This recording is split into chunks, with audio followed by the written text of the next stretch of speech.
धीमहि धियो यो नः प्रचोदयात्। ॐ गुरुर्ब्रह्मा गुरुर्विष्णु गुरुर्देवो महेश्वरः गुरुर्साक्षात् परब्रह्म तस्मै श्री गुरवे नमः। ऐसा कहा जाता है कि जीवन को अगर सुखी रखना है तो संयम होना चाहिए जीवन में। ये संयम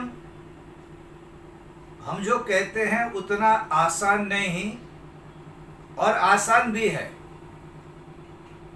अगर बुद्धि से समझकर हम संयम का पालन करें तो बहुत आसान है और बुद्धिमान आदमी ही संयम का सही पालन कर सकता है। हम गायत्री माता की आरती करते हैं तब कहते हैं सन्मार्ग पर हमें चलाओ जो है सुखदाता। सत्य मार्ग पे चलना और जो बुद्धि, क्योंकि गायत्री माता का जब हम उपासना करते हैं, जब गायत्री मंत्र बोलते हैं तो इससे सबसे पहले सद्बुद्धि मिलती है। गायत्री मंत्र सबसे पहले सद्बुद्धि देता है और जब सद्बुद्धि मिलती है तो संयम अपने आप जीवन में आता है। बुद्धि का और संयम का एक रिश्ता है। भगवद गीता में भी इस पर जोर डाला गया है। बुद्धि और संयम, बुद्धिमान अपने आप संयमी हो जाता है। लेकिन हम लोग संयम के बारे में ज़्यादा गंभीर नहीं होते और कभी कभी क्या करते हैं, हम अति में चले जाते हैं। अति सर्वत्र वर्जित ऐसा कहा गया है। हम लोगों ने इसके बारे में बहुत कुछ सुना भी है, हम भी बोलते हैं। लेकिन क्या होता है, अब संयम रखना है, या तो हम लोग बहुत ज़्यादा खाएंगे या तो हम बिल्कुल खाना छोड़ देंगे। ये हमारा स्वभाव हो गया है। संयम, अब नवरात्रि आएगी, हम कहेंगे हम संयम करेंगे। कभी कभी इतना संयम करेंगे कि सब कुछ छोड़ देंगे। और कुछ लोग ऐसे हैं वो ज़्यादा से ज़्यादा खाना शुरू कर देंगे, क्योंकि बहुत सारे दुकानें खुलेगी, होटलों में आएगा, रात भर नवरात्रि है तो खाना भोजन व्यवस्था होगी, तो आदमी संयम नहीं कर सकता है, असंयमी बन जाता है। और कई लोग तो पानी पे रहेंगे, कुछ खाएंगे भी नहीं। ये जो अति है, ये अति कुछ लोगों के लिए ठीक हो सकती है, लेकिन अगर हम सामान्य बात करें तो अति सर्वत्र वर्जित। आप अति पे न जाओ, क्योंकि अति पे जाएंगे तो क्या हो जाएगा, हमारा संयम जाएगा। और जो आदमी असंयमी है वो दुराचार भी करेगा। ये पूरा विज्ञान है। जब असहमी होगा वो जरूरत से ज़्यादा कोई चीज़ खाएगा तो बीमार पड़ेगा, जरूरत से ज़्यादा चीज़ें खरीदेगा तो कल वो रिश्वत लेना या तो बेईमानी करना शुरू कर देगा। लेकिन संयम आदमी है वो सदा सुखी, परम सुख प्राप्त करता है। संयम टूटा तो सब कुछ गया। और असंयमी आदमी कभी कभी मांगने भी जाता है। ये मांगने की आदत तब पड़ती है जब वो कहीं पे कोई चीजों पे कंट्रोल नहीं रखता। महाभारत को पंचम वेद कहते हैं। उसमें द्रोणाचार्य, आपको पता है कि द्रोणाचार्य के पास द्रोणाचार्य अयाचक व्रत लेके बैठे थे और उनका बच्चा था अश्वत्थामा, उसको दूध नहीं मिलता था। तो वो क्या करता था, आटे को पानी में मिलाकर दूध पिलाता था। लेकिन उसको एक दिन बहुत बुरा लगा तो उसने कहा कि चलो द्रुपद के पास जाते हैं, क्योंकि द्रुपद उनके मित्र थे और उन्होंने कहा था कभी भी जरूरत पड़े तो मेरे पास आ जाना, हाँ मैं बैठा हूँ, कोई चिंता मत करना। और द्रोणाचार्य द्रुपद के पास जाते हैं मांगने के लिए, लेकिन कोई अगर तुमसे वादा करता है हमेशा वो वादे पूरे नहीं होते। द्रुपद ने कहा कि क्या है तुझे पैसे, तू आज आया है तो खाना खा के जा, कल सवेरे निकल जा। अब द्रोण को अपमान भी लगा, बुरा भी लगा, लेकिन क्योंकि जो आदमी मांगता है वो नीचा हो गया, कुछ नहीं कर सकता। द्रोणाचार्य का अपमान हुआ। अर्थ ये होता है कि आदमी अगर असहमी होगा तो मांगना पड़ता है, मांगना पड़ता है तो अपमान होता है। द्रोणाचार्य का महाभारत में इतना सारा अपमान हुआ है। एक बार कोई राजकरण की बात चल रही थी तो द्रोणाचार्य ने दुर्योधन को सलाह दी तो कर्ण ने कह दिया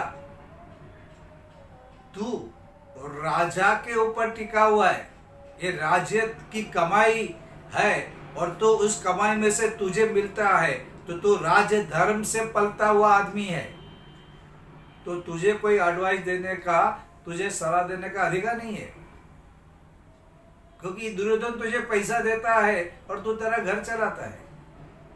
अब द्रोणाचार्य इतना बड़ा हस्ती था, पांडव और कौरव का गुरु था, लेकिन समस्या ये होती है वो थोड़ा नीचे, उसने मांगा और गया। और ये जीवन की जो सिस्टम है कि भाई अब ये यहाँ पे ये नहीं कहना है कि द्रोणाचार्य असहमी था, नहीं, लेकिन कहने का मतलब ये है कि अगर हम असहम का पालन करेंगे तो हमको कहीं ना कहीं जरूरतें ज़्यादा हो जाएगी, तो हमको मांगना पड़ेगा, मांगना पड़ेगा तो अपमान हो जाएगा। इसलिए जब हम गायत्री माता से सद्बुद्धि मांगते हैं या भगवत गीता में जब हम कहते हैं स्थित प्रज्ञ से का भाषा, मतलब बुद्धि का और संयम का वास्ता है। इसलिए अगर संयमित सचमुच में बनना है तो हमें बुद्धि का भी पालन करना चाहिए, हमें सद्बुद्धि मांगनी चाहिए। और आजकल क्या होता है, संयम का मतलब इतना जीवन भर, संयम 4 दिन के लिए होना जरूरी नहीं हो, जीवन भर होना चाहिए। अगर मुझे 2 रोटी खानी है तो मुझे 2 रोटी खानी चाहिए। एक दिन मैंने 6 रोटी खा दी और एक दिन मैंने रोटी खाना बंद कर दिया, तो ये जो बैलेंस है वो कुछ ठीक नहीं होगा। मैं कहीं पे गया, मुझे 2 रोटी मिली, मैं खुशी से खाऊंगा। कहीं पे गया, मुझे अगर बटाटे वड़े मिले और मैं वहाँ पे जाके 8-9 खा लूँ तो गलत। 2 चाहिए, 2 जरूरी है, खा लो। और जब दूसरी बार वहाँ जाओ तो ये मन में आशा लेके नहीं जाना है कि आज उसके घर पे जा रहा हूँ और उनसे प्रशंसा करूँ, आपके घर के बटाटे वड़े बहुत अच्छे बनते हैं, बहुत अच्छा हुआ, मैं फिर आ गया। फिर वो गलत हो जाता है। खाया, एंजॉय किया, बात खत्म हो गई। फिर गए, न तुम्हारी इच्छा, न तुम्हारी तमन्ना, न तुम एक्सपेक्ट करो कि तुमको वो चीज़ वहाँ मिलेगी, और नहीं मिली तो दुखी होने का भी कारण नहीं होता है। ये संयमी आदमी का स्वभाव होता है। जितना चाहिए उतना खा लो, उसमें कोई बुराई नहीं, लेकिन ज़्यादा खा लिया ज़रूरत से वो गलत है। दूसरी बार वापस वही मिलना चाहिए, वो भी गलत है, वो असंयम हो गया। हम लोग असंयम के बारे में इतनी सारी व्याख्या करके बैठे हैं कि सचमुच में क्या करना है वो समझ में नहीं आता है। जितना चाहिए, जब चाहिए, बाद में उसके ख्यालों में खोए रहना नहीं है। बाद में वो आशा भी नहीं रखनी है कि मुझे दोबारा ऐसा ही मिलना चाहिए।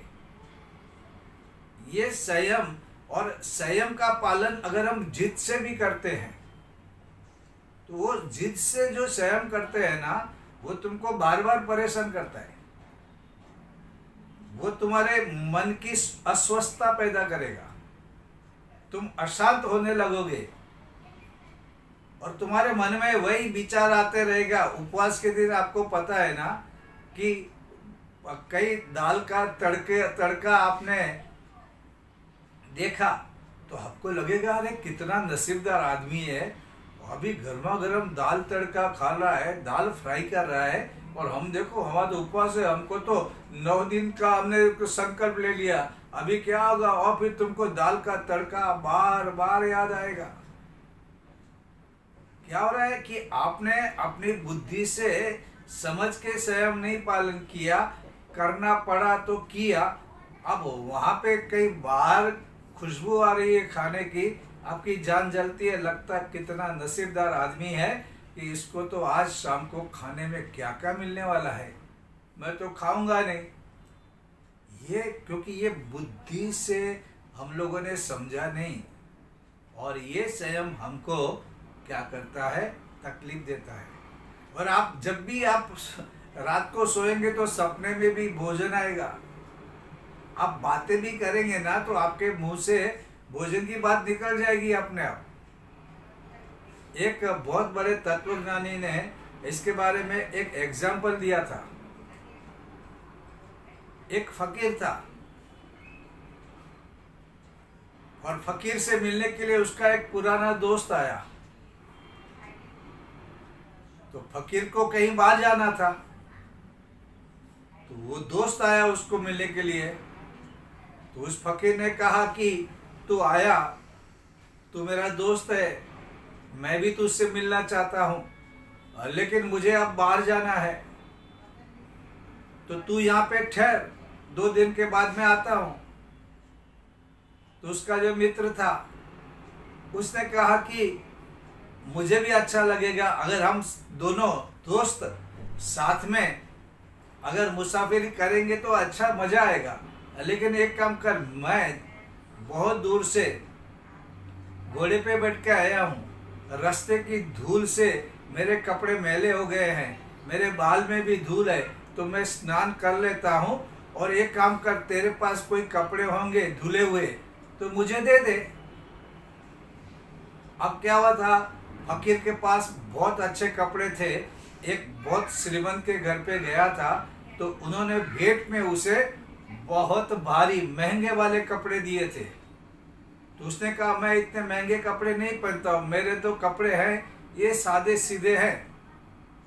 तो उसने कहा ठीक है, मैंने दे दिया तो दे दिया, अब मैं वापस नहीं लूँगा, क्योंकि दान दी हुई चीज़ कभी वापस नहीं ली जा सकती है, तो तू ले ले, अब तुझे कोई योग्य व्यक्ति मिले तो उसे दे देना। तो उसने बोला ठीक है, उसने रख लिया था, कोई योग्य व्यक्ति उसे मिला नहीं, कपड़े वहाँ पे पड़े थे। अब वो दोस्त आया, दोस्त ने स्नान किया, तो उसको अचानक याद आया मेरे पास तो भारी कपड़े पड़े हैं, उसने अपने मित्र को दे दिया, एकदम महंगे कपड़े, ऊपर पगड़ी, अच्छे जूते, उसने दे दिया। अब जैसे दोस्त ने वो कपड़े पहने, वो शानदार दिखने लगा, उसका चेहरा बदल गया, जैसे कोई महाराजा हो वैसा दिखने लगा। अब ये फकीर को लगा अरे यार ये कितना बढ़िया दिख रहा है, और मैं तो उसको नौकर दिख रहा हूं। वो थोड़ा अपसेट हो गया, फिर उसने मन को मनाया, अरे छोड़ यार, मैं तो फकीर हूं, फकीर को अच्छा क्या बुरा क्या, फकीर को क्या वास्ता कि को लोग उसके बारे में क्या सोचेंगे, फकीर हूं, दुनियादारी मुझे नहीं चाहिए। मन मनाया और चल पड़े, लेकिन रास्ते में उसके कपड़े देखता है, उसको बोलता है कुछ गलती हो गया यार, इसको ये कपड़े नहीं देने चाहिए थे, ये कितना अच्छा दिख रहा है, कितना शानदार दिख रहा है, कितना रुआबदार दिख रहा है, ये मैंने गलती कर दी, मेरे दूसरे कपड़े थे वो देने थे, इतने महंगे कपड़े नहीं देने थे, अब मैं कैसा दिख रहा हूँ वो कैसा दिख रहा है। फिर उसने मन मनाया अरे यार तू ऐसा मत सोच, इस तरह सोचना गलत है, ऐसा मत सोच। और फिर उसने किया, और बहुत समय के बाद जिस गांव में जाना था वहां पहुंचे। ये फकीर अपने दोस्त के इधर गया और बोला कि कैसे हो, सब ठीक ठाक है वगैरह हुई। बाद में उसने कहा ये मेरा बचपन का दोस्त है, बहुत ही अच्छा है, बहुत ही सज्जन है, हम साथ में पढ़े, इसका एजुकेशन इतना है, और ये जो उसने जो कपड़े पहने हैं वो कपड़े मेरे हैं, ऐसा उसने बोल दिया। उसके दोस्त को अचरज लग, उसको जरा अच्छा नहीं लगा, फिर भी बोला ठीक है। फिर थोड़ी देर के बाद दूसरे सज्जन से मिले, तो उनसे भी सब पूछा, घर का हाल चाल वगैरह।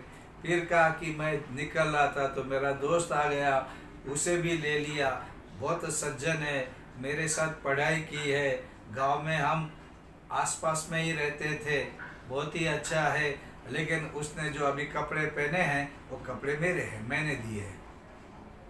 अब उसके दोस्त को गुस्सा आया, उसने बोला ये क्या बात हो गई, कपड़े के बारे में क्यों बता रहे तू, क्या मैं पागल हूं, तेरे कपड़े दिए हो तो सबको बताएगा, ढोल नगाड़े बजा के बताएगा, क्या कर रहा है। तो फकीर ने कहा रे भाई गलती हो गया, माफ करना, अब नहीं बताऊंगा, अब नहीं बताऊंगा, गलती हो गई, नहीं बताना था। लेकिन क्या, फिर चला, थोड़ी देर चले, फिर उसको लगा अरे यार इसके कपड़े कितने अच्छे लग रहे हैं, ये राजा लग रहा है, मैंने गलती कर दी, ये कपड़े नहीं देने थे उसे। ऐसा चलने के बाद और किधर गया, उसके दोस्त ने बोला खबरदार तू मेरे कपड़े के बारे में तू ऐसा बोला ना, तूने दिए तो देख अपनी दोस्ती टूट जाएगी। वो सावध हो गया, आगे गए, उसको बोला कि देखो ये मेरा दोस्त है, हम लोग साथ में स्कूल पढ़े हैं, बहुत सज्जन है वगैरह, और जो उसने कपड़े पहने हैं उसके बारे में मैं कुछ भी नहीं बताऊंगा, उसके बारे में मैं कुछ नहीं बताऊंगा। उसका दोस्त बोलता है तो क्या कर रहा है, तो कपड़े के पीछे क्यों लगा रहा है, बताएगा नहीं बताएगा, तो क्या बात कर रहा है। अब उसने फकीर ने बोला वो गलती हो गया मेरा, मुझे नहीं बोलना था, लेकिन मैं बोल गया। फिर आगे चला, फिर एक आदमी मिला, उससे बात किया, ये मेरा दोस्त है, बहुत सज्जन है, स्कूल में साथ में पढ़ते थे, हम पड़ोसी थे, बहुत अच्छा है, लेकिन अभी मैं कपड़े के बारे में बात नहीं करूंगा, वो कपड़े मैंने दिए भी नहीं है। और उसका दोस्त बोला कि पागल कर देगा तू, ये क्या कर रहा है, तो मेरा परिचय तू कपड़े पे क्यों अटका है, कहीं ना कहीं किसी तरह से तो कपड़े की बात क्यों कर रहा है, मेरी बेइज्जती हो रही है। फकीर बोला अरे यार वो निकल गया, अभी अभी अभी नहीं बात करेंगे, हम कपड़े के बारे में बात ही नहीं करेंगे, नहीं करेंगे, तू फिक्र मत कर। फिर वो आगे गए और एक नए आदमी से मिले, वापस वही, ये मेरा दोस्त है, बचपन का दोस्त है, सज्जन है, हम स्कूल में साथ में पढ़ते थे, और दूसरी कोई बात ही हम नहीं करेंगे, न कपड़े के बारे में बात करेंगे, उसने क्या पहना है उसके बारे में हमको बात ही नहीं कर, मैं बोलूंगा ही नहीं। और उसका दोस्त बोला कि तू ये क्या कर रहा है, वापस तो कैसा भी करके कपड़े में तो आ ही गया, तू क्या कर रहा है। वो बोला ठीक है, तो दोस्त बोला कि तू अभी कुछ भी कर, तू कपड़े के बगैर नहीं रह सकता है, तू कपड़े की बात ही करेगा, मैं वापस जा रहा हूँ, मैं तू जब आना हुआ मैं जाता हूँ, तेरे कपड़े तेरे पास छोड़ के मैं निकल जाता हूँ। हुआ क्या था, उसने दिया, वैसा ही हमारा मन का होता है, बिना सोचे समझे, बुद्धि का सहारा लिए बिना, अच्छी भावना समझे बिना अगर हम लोग संयम करेंगे तो हमारा संयम ऐसा ही रहेगा। नहीं सोचना है तो वही सोचेंगे, नहीं बोलना है तो उसी खाने के बारे में बोलेंगे, वो गायत्री माता उधर रह जाएगी, भगवत गीता उधर रह जाएगी, रामायण उधर रह जाएगी, और तुम्हारा मन रमते रहेगा खाने पीने में। और तुमने संयम लिया है, तुमने व्रत लिया है कि मैं 9 दिन तक मैं खाऊंगा नहीं, अब लेकिन तुम्हारा मन किधर है, खाने पीने में, रात दिन जहाँ जाते हो, सपने में, जागृत अवस्था में बातचीत करते, तुम बात करते हो भोजन की। तो ऐसा जो संयम होता है, ऐसा संयम काम का नहीं होता है। इसलिए कभी भी हम कुछ करें, संयम ले, तो हम बुद्धि, क्योंकि सद्बुद्धि अगर होगी तो संयम रहेगा। गुरुदेव जौ की रोटी पे रहे, लेकिन हमको नहीं रहना वैसा। बहुत लोग कहते हम भी रहेंगे, और बहुत लोग तो कहते हम ऐसा रह रहे हैं। ये बहुत मुश्किल है। अभी परम पूज्य गुरुदेव हो, भगवान कृष्ण हो, वशिष्ठ हो, विश्वामित्र हो, उन्होंने हमको जो कहा है करने के लिए वो करना है। उनको कॉपी नहीं कर सकते, क्योंकि उनके जैसा मन, बुद्धि, भावना और इंद्रियों को कंट्रोल में रखने की शक्ति हमारे पास नहीं है। तो हम सडनली, और उन्होंने न जाने कितनी सारी तपस्याएं, मन को किस तरह एकाग्र किया है, ये हमको नहीं पता है। तो हम तो क्या कर सकते कि हमको कहा है कि जैसे गुरुदेव ने कहा कि बेटा 3 माला जपो, तो 3 माला श्रद्धा से जपना है। अब गुरुदेव 66 करते तो मैं भी करूँगा। अरे बेटा नहीं कर पाएगा, नहीं कर पाएगा। उसके पीछे बहुत सारे कारण हैं, लेकिन हम लोग नहीं मानेंगे तो कितना दिन, 2-3 दिन करेंगे, फिर पागल की तरह कुछ भी बोलेंगे, है ना। तो इसलिए हमारे यहाँ सियाने लोग कहते हैं भाई कृष्ण ने जो बोला वो कर, गीता में बोला है ऐसा करना है, उन्होंने ऐसा किया, मैं ऐसा किया, शांत रहे। नहीं कर सकता है। गुरुदेव ने इतने सारे तप किए, मैं भी ऐसा करूँगा, मैं भी 7 घंटा, 1-2 दिन करेगा, 50 लोग नमस्कार करने भी आएंगे, क्योंकि लोगों को ऐसा ही होता है ना।